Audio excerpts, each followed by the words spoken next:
everyone. Welcome. All right, I see the numbers starting to climb. We'll give it a couple seconds before we get started.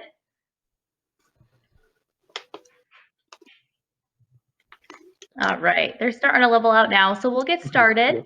My name is Ariana Lifshitz. I am one of the admissions counselors in the admissions office, and we just want to welcome you to the Cognitive Science Department webinar tonight.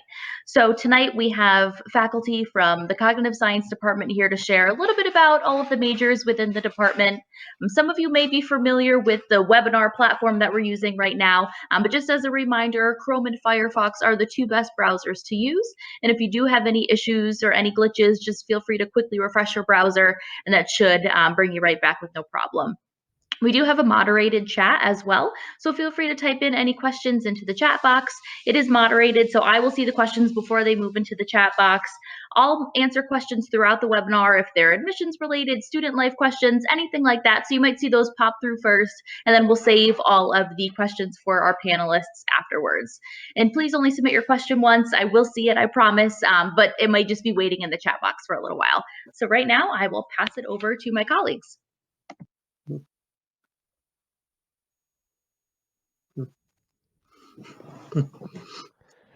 Hello, my name is Bram van Heuvel. I'm a lecturer in the Cognitive Science Department, and I'll be saying a few things about the Cognitive Science undergraduate program. And I'm Dan Theroux, also a lecturer in Cognitive Science Department. My area is philosophy, and so I'll be the person representing the philosophy program within the department this evening. Hello, my name is Alicia Wolf. I'm a senior lecturer in the Cognitive Science Department, and today I'll be talking to you about the psychological science major and program. Okay, I'll say a few general things about the department. So it may be a little confusing, but we have a Cognitive Science Department at RPI. This is one of few cognitive science departments in the country. In fact, there are less than 10. But we offer 3 undergraduate degrees, one in cognitive science, one in philosophy, and one in psychological science, as you already may have understood. I want to point out that our majors actually combine very well with some other majors. So for example, with cognitive science, you can combine this very nicely with computer science, mathematics. Philosophy can be combined with something like physics. We have various philosophy and engineering dual majors, and philosophy and any kind of science major. And psychological science, we also have a number of dual majors, maybe most importantly, the biology dual major. And we also have a new program, the psychological and biological neuroscience program. If you're not quite in the mood for a major, we also offer various minors, as you can see there. I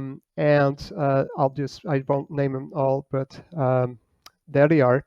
And RPI has an interesting program called the 5-year coterminal program, where, as it says, in 5 years you can get both a degree in a bachelor's degree, undergraduate degree, as well as the master's degree program.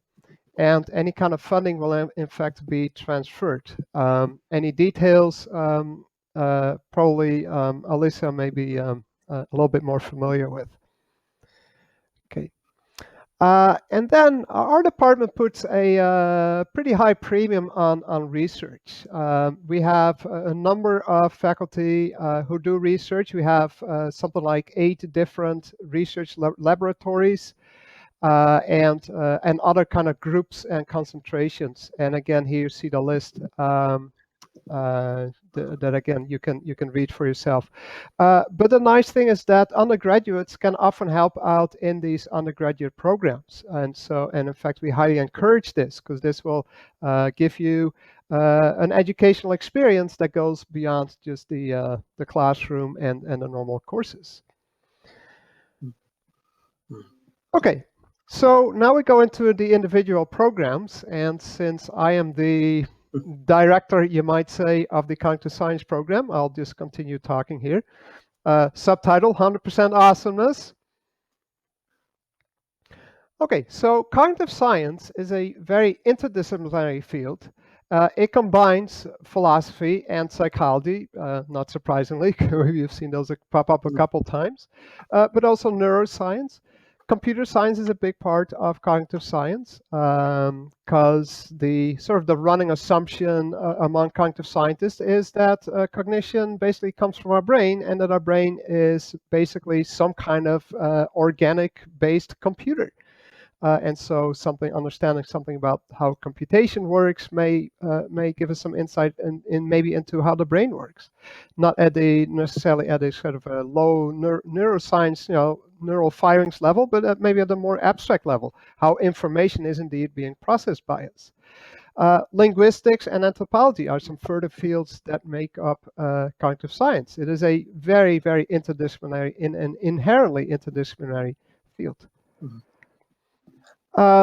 Our curriculum kind of reflects this. So you'll take courses in all those different disciplines, and these are sort of content courses. But we also put a high premium on skills, and these skills are mathematical skills, computational skills, experimental skills, how to run an experiment, statistical evaluation skills, logical skills, critical skills, but I should also emphasize communication skills. These are very important. Cognitive science is a new field, and so we're still struggling how to make sense of this, right? And using the right words to phrase the questions and to really guide our thinking correctly for that communication is really key. And as I mentioned before, we very much encourage students to get involved with research. Mhm. As far as career options go after graduation, again, here's a long list, and I'll just leave this up for a second. You can see those yourself. I should emphasize, this being a young field, there's no really sort of recognized title, job title of cognitive scientist, or at least, I rarely see those, right? But as you can see, you can go into many other kind of directions with this, or I shouldn't say other kinds of directions, right? But these are all directions that are really open to cognitive scientists. And this is, of course, just a partial list. Okay, and with that, I will give it to Dr. Thero to talk about the philosophy program. Very good. Hold on. Control slides. Okay. Welcome, everyone. So here let's talk about the philosophy program. So we offer, again, the BS degree in the major in philosophy, as well as the as a minor in philosophy and the minor in logic, computation, and mind. So I subtitled this slide here, Living the Examined Life in Our Contemporary Technological Society, because our philosophy program has some elements similar to any philosophy program, but we do have a sort of a special focus because we're part of a cognitive science department and part of a technological university, a polytechnic. So we're very much aware of the fact that we're living in a technological society. We've always had technology, but the pace of technology development and all that's very fast now, and it has such a big impact on how we live. So how do we live an examined life in that context, right, of contemporary society? So philosophy is a program within the cognitive science department. Again, you'll learn to ask fundamental questions that provide a broader perspective on the findings of research in other fields of study, especially the natural and social sciences. Philosophers don't usually necessarily engage in like laboratory research themselves, but to be a good philosopher, you really need to try to keep up on and follow and think about the findings in the sciences and in social sciences like psychology, and to help with your arguments and help with your understanding of philosophical issues. You can learn to create good arguments as a philosophy student, and to critically and intelligently evaluate the arguments and beliefs that you encounter in all areas of life, in the media, in everyday conversation, even in academic context. Our program is a strong focus on the ethics of new and emerging technologies, such as AI, robotics, and genetic engineering. as well as on issues in philosophy of mind, such as the nature of consciousness. Okay. You can pursue the philosophy major as a standalone major or as part of a dual major. I mean, that's true of the COGS and the psychological science majors as well. But just point out that right now we have about a dozen philosophy majors, and about half of them are doing philosophy as their either their only major or their first major. The rest of them are doing it as as a second major, along with computer science or physics. I think we have one physics and philosophy, and we've had, as Brown mentioned earlier, some engineering and philosophy students. We had one student graduate last year who had done a dual major with philosophy and biomedical engineering, and is applying to medical schools. So there's a variety of things you can do with that. Philosophy, it's a flexible curriculum, which allows for makes the doing a dual major eminently possible. Makes it easier to do than it might be with some other majors. Pursuing a philosophy major together with a major in a STEM field like math, like physics, like computer science, say, allows you to gain the benefits of a liberal arts education in a serious way as a major, along with the world-class STEM education that our Rensselaer is obviously known for, and many of you will probably would choose to come here for that. But you can get the benefits of both. You don't have to sacrifice the liberal arts education just because you come to a polytechnic. Common dual majors of philosophy, you can look at them there, the ones I mentioned.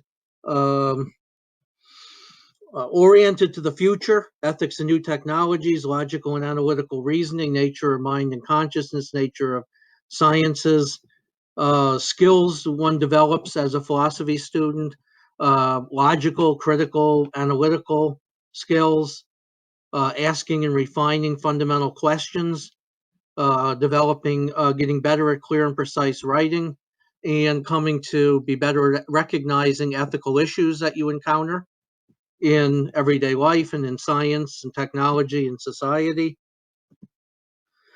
You begin by taking an introductory level class, Intro to Philosophy, or one of a number of Haas inquiry courses that you may hear more about. That would also be usable for your intro course. And then you need Intro to Logic, you need an ethics course, and they're set up at this point. Then a lot of the others are basically free philosophy electives. There's a senior capstone that's usually done as a senior thesis in the fall or spring semester of the senior year. Students are certainly encouraged to take courses in, we offer ethics of AI, bioethics, environmental philosophy. So those are among our offerings. Okay, so if you have any questions, send them in the chat there, and I will pass on now to my colleague, Dr. Alicia Wolf. Alicia, yeah? Yep. Thanks, Dan. Yep, I've got the slides under my control now. Okay. You got them? Here we go. So hello, everyone. So let's talk about the psychological science program. So I'm an advisor in this program, and I teach in it, of course. So in this, we're really seeking to understand behavior and the mind. What are those relationships? And using scientific methods. So this program, like many that we've heard about and others that we know about at RPI, is technologically oriented. So we are focusing on using technology to understand the brain and the mind and behavior, as well as trying to understand how do people interact with these technologies. So I have a few pictures on my slides of students, and just note that these are all students in first year classes. And this one, we're using some technology to measure the stress response. So this is what psychological science is all about, trying to understand behavior and thought. And we look at this in many different ways. So we might look at it in this neurophysiological way, like we're showing pictured here. We might focus on emotions, other cognitive processes, looking over development, looking at the social environment and other just general environmental factors. In terms of the courses that students take, here's another picture from another first-year class. This is a writing intensive course, or really a communication intensive course. That's how I should describe it. In this particular picture, the students are writing about something, but we've also used oral presentations and other visual ways to communicate in this and many other courses in psychological science. So the content courses that we have can fall under different, kind of fall into different buckets. So we have applied type of psychological science courses, ones that focus on cognition. Others, many of the ones that I teach, they focus on neuroscience, really understanding those mechanisms in the brain. And then we also have a social/health focus in terms of our psychological science offerings. We have many different choices. We're really interested in having flexibility in our program so that students can kind of take some of the introductory courses, but then branch off to where they're really interested in for their future careers, for their future schooling. Also, in terms of skills that students focus on, we highlight experimental skills both in the classroom, in the assignments that are done, but as well as in research, which I'll talk about research in a separate slide in just a moment. We focus on statistical and mathematical skills in our program. So we might collect all this data, and then how do we really, in the best way, analyze it? Can we also look at questions about behavior and mind using computational methods? So these are all the types of skills that we really focus in on our program. And then communicating our results. In terms of the types of research that we do, there's many different types of research that are ongoing. Here's a partial list. I was trying to highlight some different types of topics that are happening now, but this is a list that gets updated. Students at the graduate level certainly are involved in research, but definitely at the undergraduate level. Most labs that are doing psychological science research on campus involve even several undergraduate students, those that they've met in their classes, for example. So some of the research topics that people are looking at are things like, how do we move in these complex and dynamic environments? What's the role in mechanisms of visual memory for perception? How do we do eye track? How do we track objects in our environment, for example? Also, this interplay between perception, action, and cognition for doing other interactive behaviors, both with technology as well as with other individuals. Looking at the role of olfaction and other sensory processes for cognition and how this might be relevant for brain-related disorders like Alzheimer's disease. And also, lastly, one of my favorite areas, because this is what I do, but some of those brain mechanisms for stress and well-being, and what is the relationship between those two topics. In terms of careers and even outcomes of the program, these are related. We want students that complete the Bachelor's of Science in Psychological Science to be able to apply these principles that they learn in class to understand human behavior, perhaps even predict human behavior, to design experiments and be able to analyze the data that's gleaned from those experiments, certainly communicate those results, and think about psychology and psychological science, not just at the individual level, but also how this is in the broader context of society and real world problems that we deal with. And then using technology in the research, as you saw a few pictures in the research as well as in the classroom, but then being able to apply these principles in psychology to even improve the use of technology in the real world, as well as in the classroom, of course. Some of the careers, I just have a graphic here of some of the careers that students, when they finish the program, go on to, some of which are ones that individuals might start with the degree. Others involve additional schooling. Okay, but just to give you an idea, there's many different ways that individuals will continue on in psychological science in one way or another. Just a note, in our program, We have many dual majors. I know you've heard this before from our cognitive science and philosophy programs, but I just wanted to make sure I noted that also in psychological science, we certainly have that flexibility for dual majoring. We see it a lot in mathematics.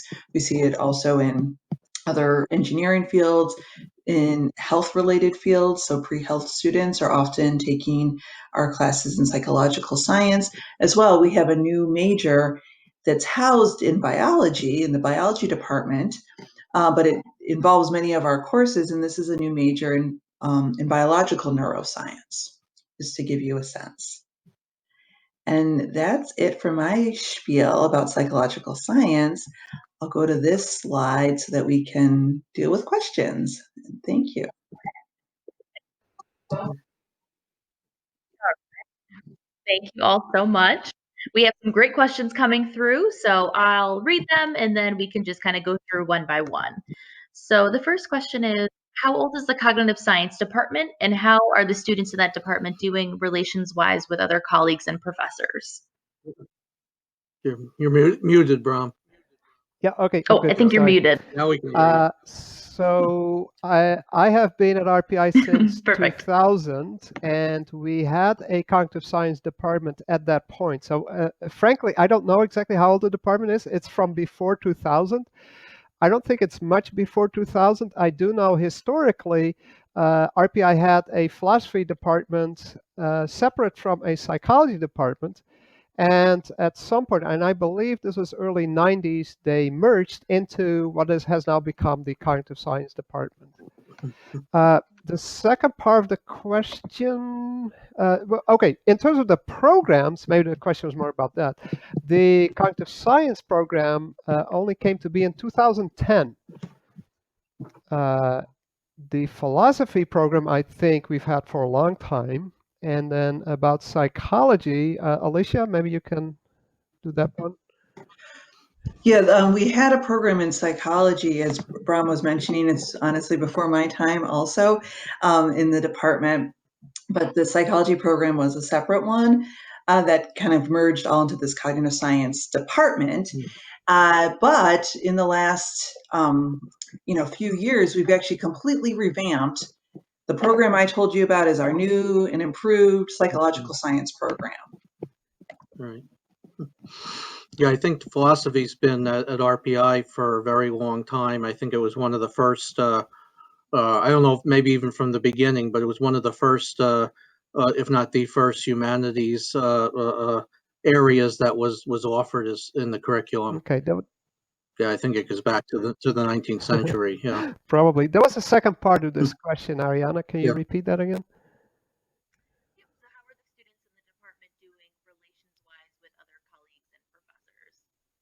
Yep. So how are the students in the department doing relations-wise with other colleagues and professors?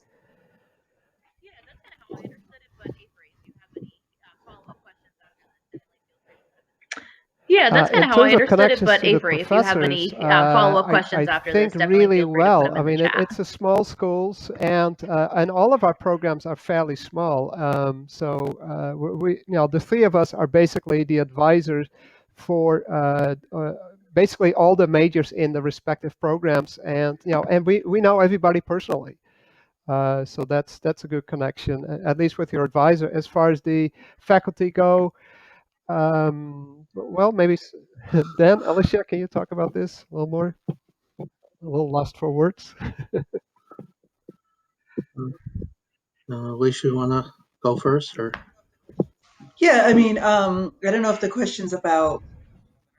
So the students do get to know each other. So I'll, agree with what Bram was saying. They certainly start to get to know each other in certain classes, especially required courses. The professors and the students, especially as advisors, you get to know your advisor. One of the three of us in this program very early on, first year. Okay, then you build that relationship, but also because most of the courses, particularly as we get further along at the upper level courses, they're smaller. I mean, most of my courses are 30 or 19 students. Yes, I know the students. I see them over and over again in many courses, and there's that kind of closer relationship. in terms of like other, how other professors might work together, yes, there's different, different research groups work together. And there's also, and so then their students sometimes meet each other, whether it's graduate students and undergraduates, but also there's, collaboration more like on committees in terms of revamping the curriculum. Like I know the three of us are often on these committees to work together on that. And we're often, reassessing even at a very, at a level that's not like required, but we're always trying to improve things. That's just kind of our nature, I think, in the department. So we often will meet up with students and other colleagues and think, okay, what courses can we offer? What can we do to improve? So that's something else that happens. Now it's been happening twice a year. We have a meeting in the beginning of the semesters. It's kind of even an open forum to learn what's going on in the department. Each week, our department meets for scientific talks, which is also a time for communication within the department.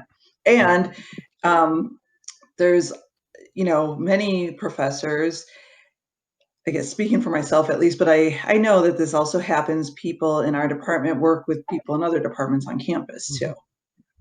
So I was trying to cover everything with that question. So, but if there was something else that you were trying to get at, please, I'd love to hear more. I was going to say, if I don't know if this was the sense of, the question, but it occurred that maybe, when you asked about how the students in the department are, how'd you word it, are doing in relations wise with other colleagues. If the concern is, if you major in cog sci or major in philosophy or in one of psychological science, will you fit in with the, because it's a polytechnic and there's a lot of engineering students and that. I don't think that, my own sense is that isn't an issue. I think RPI has, yes, it's true that I think numerically the biggest majors are probably computer science and mechanical engineering and that, but there's business, there's people in the Lally School of Business, there's architecture majors, there's Haas majors in our department as well as in the arts department. And, so there's definitely, not everybody at RPI is majoring in, engineering, say. So definitely, and even those that are, I haven't perceived, in the most of the students if I teach intro to philosophy that are in there are engineering students and science are students, not necessarily students from that majoring in our department. So, and they seem, very just as interested and receptive of the topics as well as anything that may be contributed by philosophy or psych science majors or whatever that are in the class with them. So I haven't noticed any or perceived any issues with that. If that was the gist of the concern.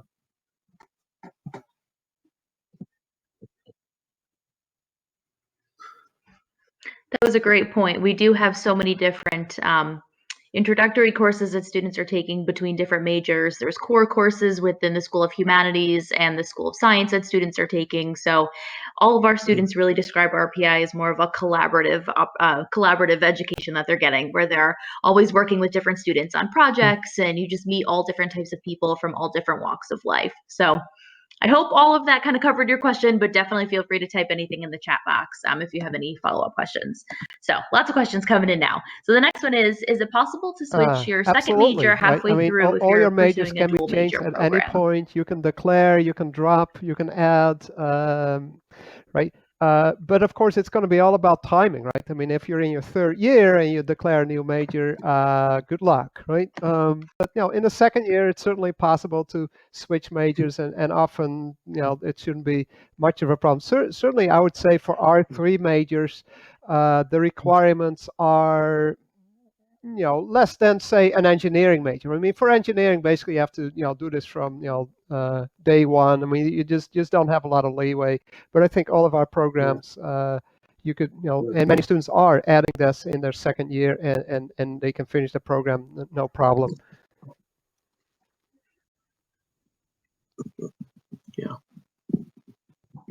Yeah, and I often see that students might be introduced maybe in our program, even if they were a different major, let's say, and then they keep taking the courses and they realize, oh, wait, I'm really close to a dual major. in many different things. So I see that a lot as an advisor, Mhm. or even just seeing people in the classes, and I was like, wait, weren't you a computer science major? And now, oh, well, I'm adding psychological science. So it certainly happens. The earlier you figure it out, I guess it's just easier, but timing wise, like Bram was saying. Yeah, I think we have one picked up one philosophy major we just picked up this year, is a senior, and I think he had been, he's majoring in something else as his first major, but I think he had taken, like 6 philosophy courses already, and sort of suddenly realized, hey, what do I need to get a major in this? And I said, well, you just need a few more courses here, and so it made it official and is pursuing it, but that sometimes happens. I mean, it's good if you plan ahead, but I mean, if something like that happens, you just find, wow, I'm close to a major, and I have time in my schedule to finish it. Sure, that makes a lot of sense to do that.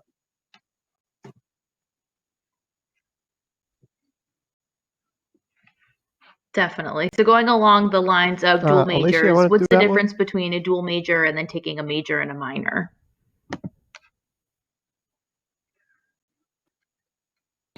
Okay, there we go. So yeah, with a dual major, you could be dual major. I mean, majors have more courses, so there's going to be way more credits. A minor is really just 4 classes usually in a program, so that's like 16 credits. So doing a dual major, there's just way more credits involved than doing a minor. Yeah, I think that's really all. In each minor and each major, whether we're talking about the ones in our department or others on campus, yeah, there's just different courses that maybe you need to take as an introductory course, and then ones I at want other to add levels after about the that. dual majors. So it's a dual major. It's not really 2 separate majors. But if you do a dual major, what it really means is, yes, you still need to take the core requirements for each major. That's not going to be different than a straight major. But for example, the Haas requirements or the math and science requirements, you just need to take one block of those. And here's something interesting. Say you do a dual major in cognitive science and computer science. Now you can count your cognitive science courses towards your humanities, arts, and social science requirements. So that's automatically done. Whereas the math and science courses that you get through the computer science required courses, they can be counted towards the math and science courses.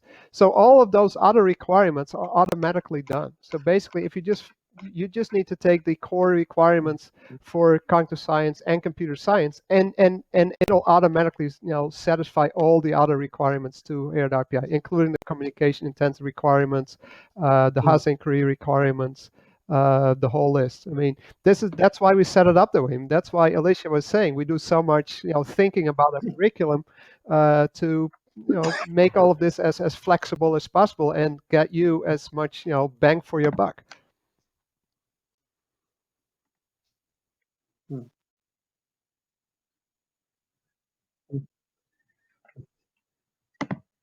Definitely. We love dual majors here. So there's tons of different opportunities between all 5 schools. We always say that we have very low walls in between our 5 schools. So whether you're interested in studying humanities and engineering or business and science, really whatever the case may be, there's lots of ways to make it work if that's truly something that you're interested in.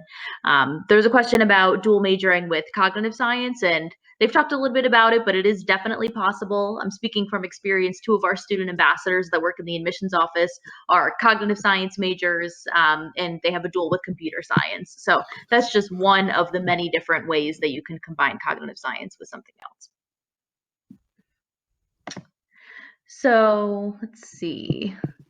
Trying to kind of group the questions that are like. This kind of goes along the lines of dual majors. So, does interdisciplinary aspects of these degrees hinder students' abilities to study something I think in I'll depth? first take that one because cognitive science, right, it being inherently interdisciplinary, seems to be the one that you might indeed be worried. Okay, so yes, are we doing anything in depth, or is this all going to be on the surface?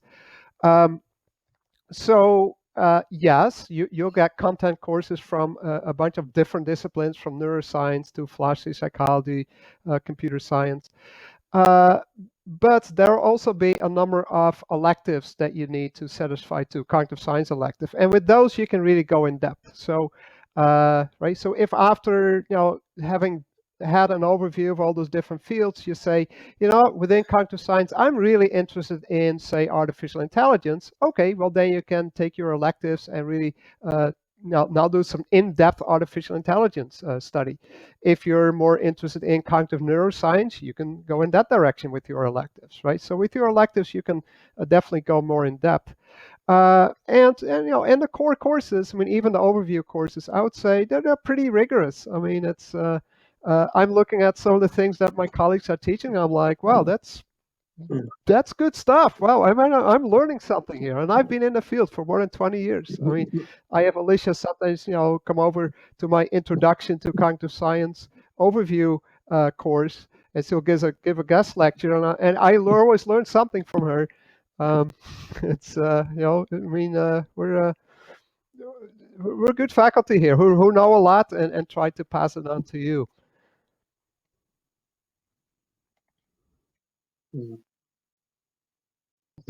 And I will add, like in psychological science, yes, we have electives, and these are at the higher level. So you finish all the different introductory courses, and then you might be taking, many of us will teach a course that's like about our research, and we get really into depth on it, or, a very specific topic. We try to keep these timely as well.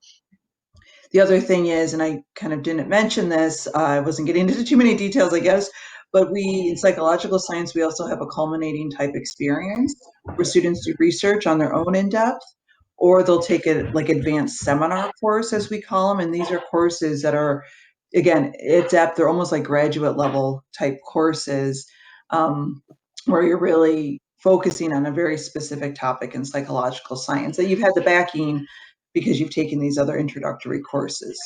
Um, or, and people do research, that's another way. So just to put that out there too, to add to it.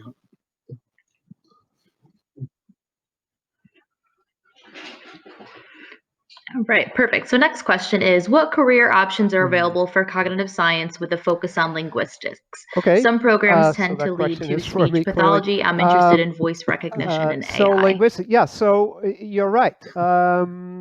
And it's interesting how you say this, right? How many programs, look at something like speech pathology, right, where something goes wrong, and someone is trying to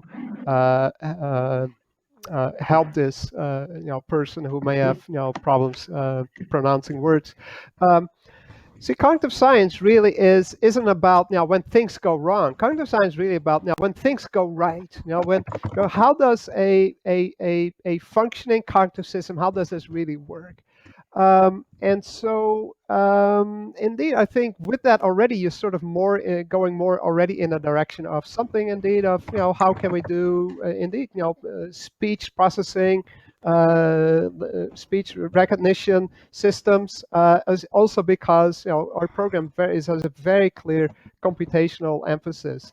In fact, so all students at RPI need to take 24 credits math and science.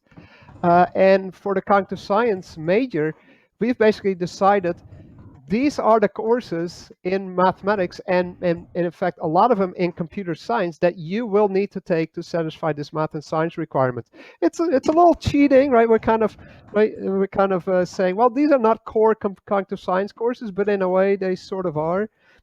So there's, in fact, if you follow the cognitive science program, there's 4, right? And if you take electives, you can take up to like 8 courses in computer science, including courses that indeed will be dealing with computational linguistics. We have 2 professors in our department that both work in computational linguistics, and a couple of others that in fact do related field. And again, this is not in the area of speech pathology. This is indeed in the area of much more closely related to artificial intelligence, speech recognition, speech production, how to converse with an AI, how to converse with a robot in natural language, right? That's the kind of research we really do. That's the kind of emphasis on cognitive and computational linguistics that we do in our department and in our program.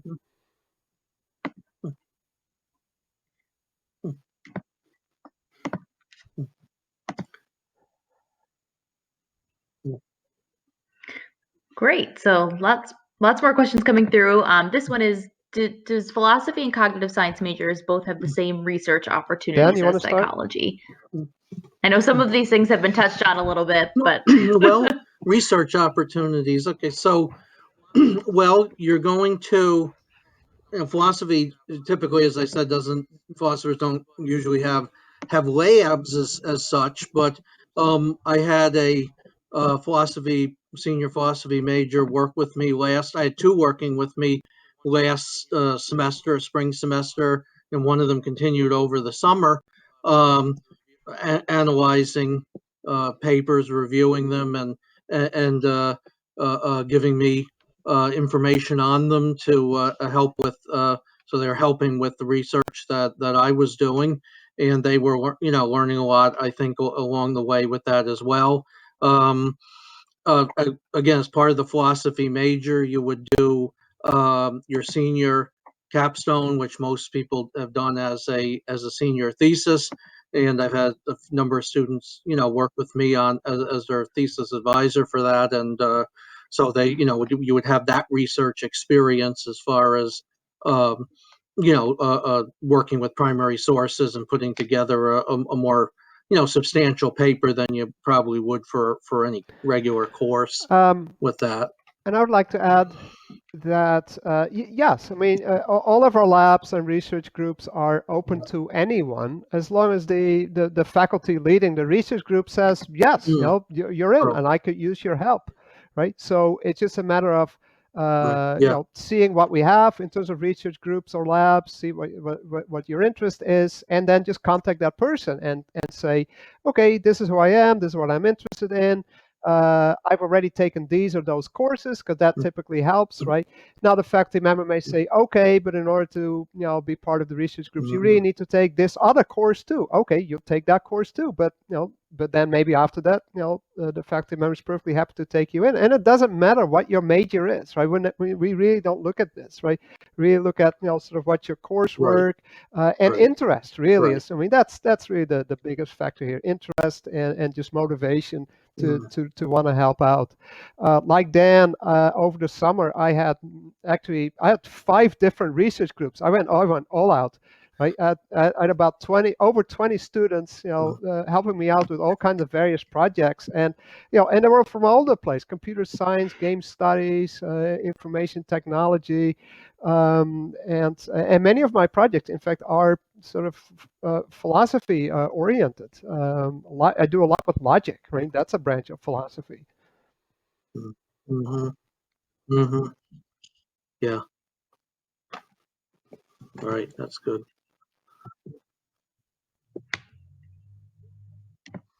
All right. So next question is there anything related to philosophy of religion? Well, there is a course. I taught philosophy of religion, but I haven't taught it in probably 3 or 4 years now. It's still in the catalog.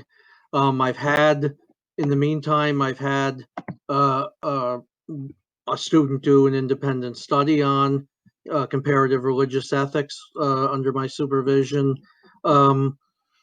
So it's not a strong emphasis in the program, simply because our program is sort of if anything, emphasis more towards philosophy of science and technology. But certainly, if that's an area in which you were interested, I mean, you could, talk.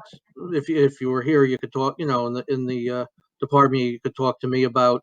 Maybe there would be a opportunity to do an independent study or something like that in that area.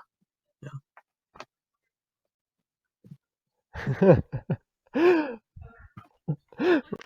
Yeah. So Well, switching at the gears moment, completely, it's all online. what are right? your office hours like? Let's Switch see, it what up a are little they bit. like? Well, I mean, I chat a lot with the students. I mean, it's always, I mean, it's certainly at these times. I mean, it's actually an opportunity to have a one-to-one conversation, and actually, we have our cameras on, and actually, I can actually see the student. I mean, most of my lectures, that I teach now online, I don't get to see the student, hardly get to see the students. That's really too bad. So I love it when students come to office hours, and and I mean, there's always so much to talk about, right?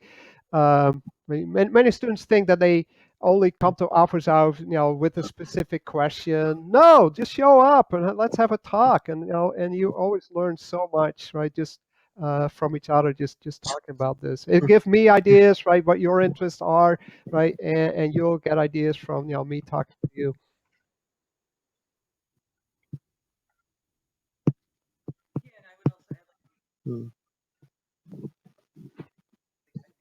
Yeah, and I would also add, like, the office hours are not just when you have a trouble in class. Like, I think sometimes students think that. I'm always more like, let's just talk about anything. So oftentimes we'll talk about just anything related to the brain, which is a lot of stuff. But even things for like, oh, I'm thinking about different careers, or those kinds of conversations certainly can happen. My office hours are set, but then there's always, it's like impossible to find the best time for everybody. So I have like running office hours, lots and lots of meetings. Sometimes I group students together because, like, hey, we're all interested in research. Hey, let's all join up. Even, I mean, it used to be physically, but lately it's been on WebEx. So there's those kind of office hours too that can be, really nice to have like a little small group of people talking to, and sometimes it's one-on-one. But yeah, all professors have office hours, and usually we want to see the students, and usually we don't see them as often as we hope.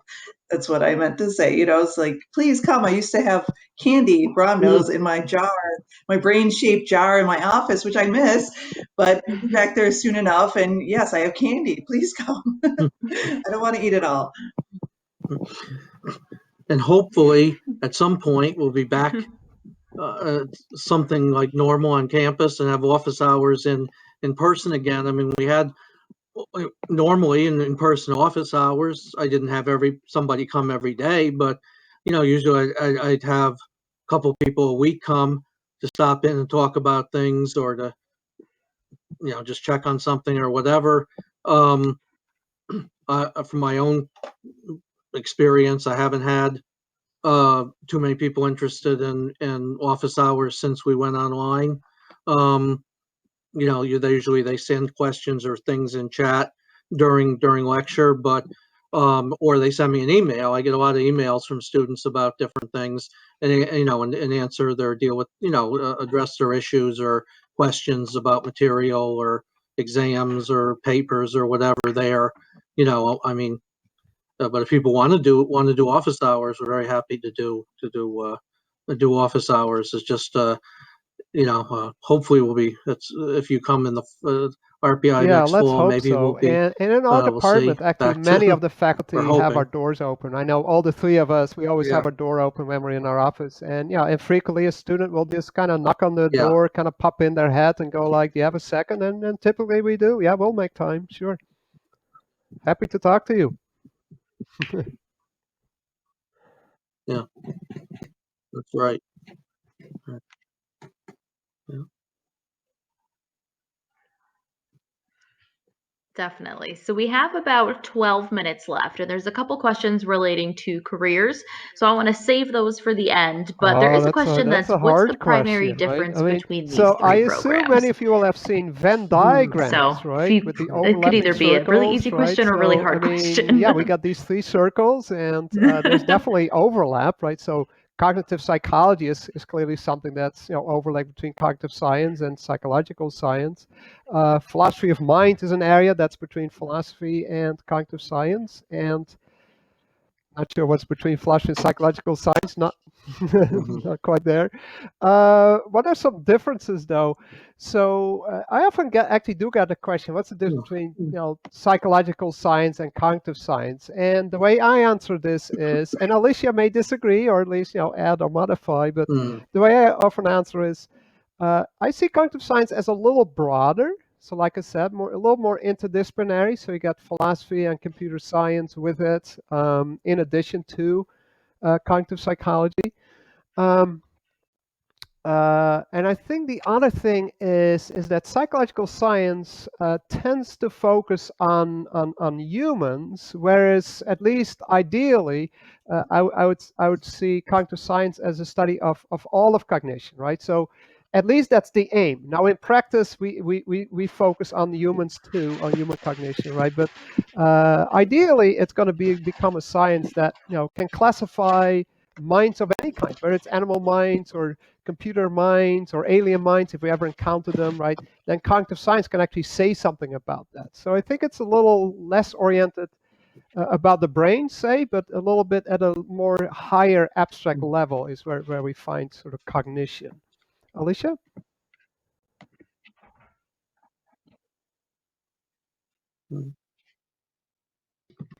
Yeah, and I would also add, like in psychological science, we focus a lot also on behaviors, not just thoughts. So we might even look at, so not always this higher cognitive kind of processing. We might be looking in all kinds of species, humans and also animals, at like, okay, what's happening at a hormonal level? So there's a lot of biology in certain psychological science courses. So what's happening, and that doesn't necessarily require thinking, right? That hormones are getting released and whatnot is happening. So that's another difference, I'd say, in psychological science too. Um, that we're adding on some of these basic behaviors and what's happening. Is always interacting with the brain or underlying some of our behaviors. Those are some of our main questions. And we don't do as much. Well, I guess no, I won't put it that way. Plus, I think yeah, that's it. I don't know if I have anything really to add about philosophy with that. I mean, other than philosophy asks very fundamental questions. A scientist might ask about, what causes this particular phenomena, or whereas the philosopher may ask, what is cause? How do you recognize cause when you see it, and how does it differ from correlation? Those sort of things that are sort of more fundamental. And but other than that, I mean, again, philosophy draws upon the findings of psychological science, of the natural sciences and brain sciences, so in all kinds of ways. So, And the thing I did want to add is, I know Bram had mentioned earlier, like in cognitive science, we're often focusing on not so much focusing on pathologies or problems that might be happening in the mind, but in psychological science we do, right? We have courses on abnormal psychology. Just that's a really common one.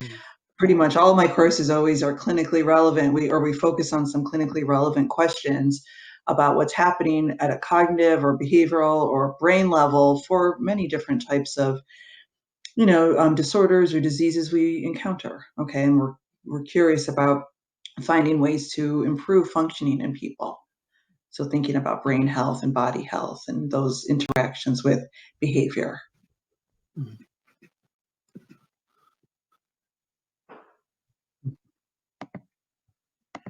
All right, so we have about 8 minutes left. So I think we're going to switch gears and talk a little bit about industries and where students are going once they graduate. There are definitely some questions about that.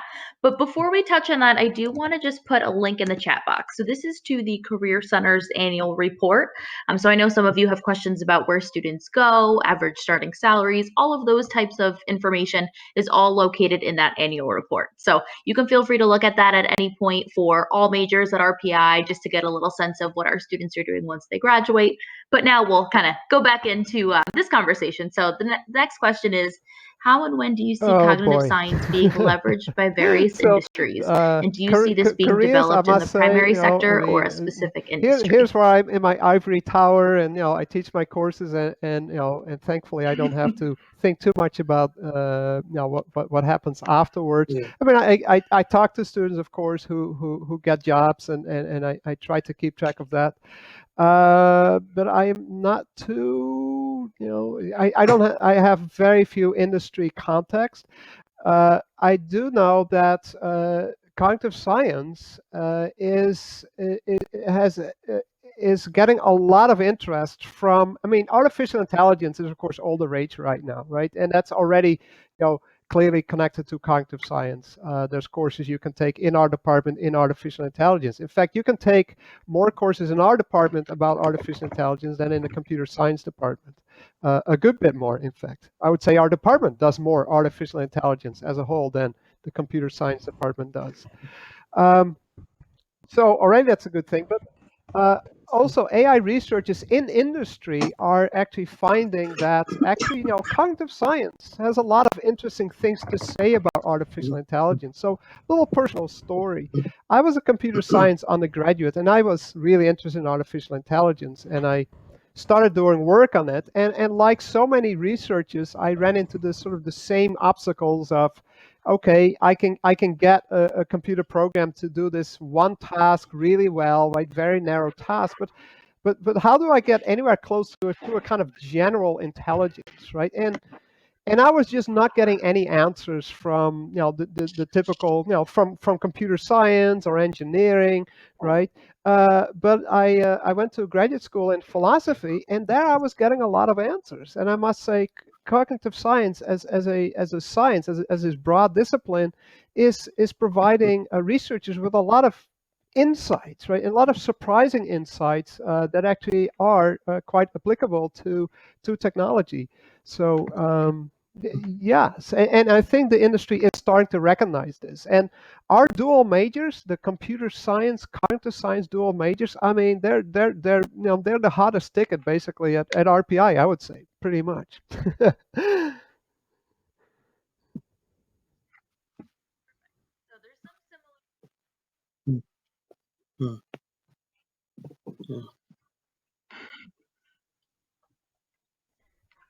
Perfect. So there's some similar kind of questions about Oh, boy, careers. me One of again. them is alongside research opportunities, are there internships or Yes. company-centered Okay, paths available so to cognitive science also students? those internships, co-ops. See, I don't know any You're very specific ones. We popular don't have tonight. any special arrangements with specific industries or companies. But again, I must say, I mean, many of our students that I know of. So we have this summer arts program at RPI where students have to take a summer of courses, right? But then either the fall or spring semester, they take that one is their off semester. But during the off semester, basically they're encouraged to go take an internship or do a co-op. And from talking to the students so far, they've been telling me that they have had little trouble in finding an internship or co-op. Now, again, because it's such a broad field, again, it's kind of up to the students to say, this is my particular interest. And so this is the kind of company that I'll be looking for. Again, if you look for a list of cognitive science co-ops or cognitive science internships, you'll have a hard time with this, right? But if you say, I want an internship in, as this one person said, speech recognition, stuff like that, you could probably find something, right? Or at least now you're in the corner of industry that you can say, okay, you can contact some, some specific companies to do that.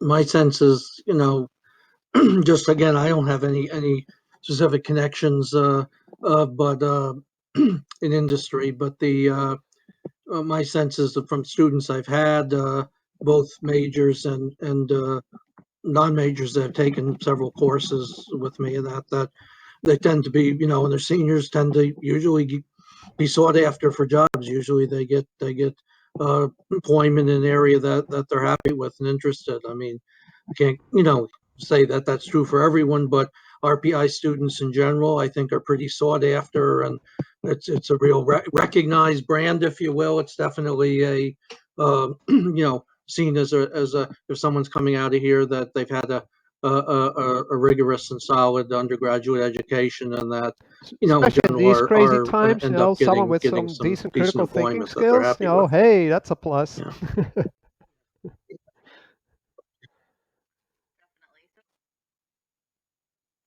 Yeah, true.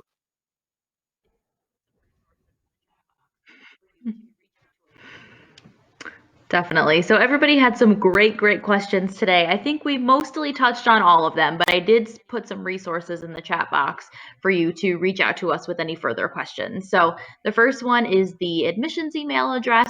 That goes to all our admissions counselors. So really any questions that you have about absolutely anything, feel free to pass them along there and we will either answer them there or pass them to the correct person. We also have an email address specifically for our student ambassadors. So they're really a great way for you to learn a little bit of the inside scoop about the student experience. As I said, we have 2 students who are computer science, cognitive science dual majors. We have 1 student ambassador who is a dual major with biological neuroscience and psychological science. So lots of cool things, or lots of cool dual major options that you could chat with students about. And then lastly, a little plug for our social media page, RPI Admissions. I'm not only plugging it because I run the page and I love followers, but I'm plugging it because it's a great opportunity for you to see the inside scoop of what our students are doing. So we have students, faculty, and staff takeovers all throughout the week, and especially right now when we don't have visitors on campus, this is really a great way to see the campus and learn a little bit more about RPI. So it's 7 o'clock now, so we are going to wrap up, but I just wanted to thank our faculty for joining us tonight and thank all of you for joining us. Definitely feel free to reach out with any questions, thank you. and best of luck in your college search.